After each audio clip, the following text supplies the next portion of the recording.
दोनों की बेशर्मियां देख देख कर मैं तंग आ गई। एक घर में एक आफत काफी है। ये लड़की मेरी बहू नहीं है और कभी नहीं बनेगी। मैं हरगिज़ इस बात की इजाजत नहीं दूंगी।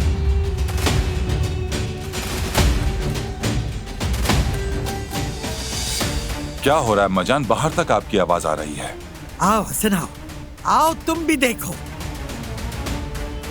सिर्फ 2 मिनट के लिए आंखें क्या बंद की, देखो पीछे क्या क्या हो गया। रात के खाने पे फराद के साथ इसकी शादी की तारीख तय की जाएगी। क्या? ये कैसा मजाक है? किसने इजाजत दी इन दोनों को? मैंने दी है। और जिसे भी मसला है वो खाने पर ना आए, ना आज ना ही किसी और दिन। अफसोस हम किस हाल में पहुंच गए। कुछ कहा आपने दादी जान? नहीं बेटा, कुछ नहीं। कहूं भी तो क्या? वैसे भी अब कुछ कहने का क्या फायदा होगा।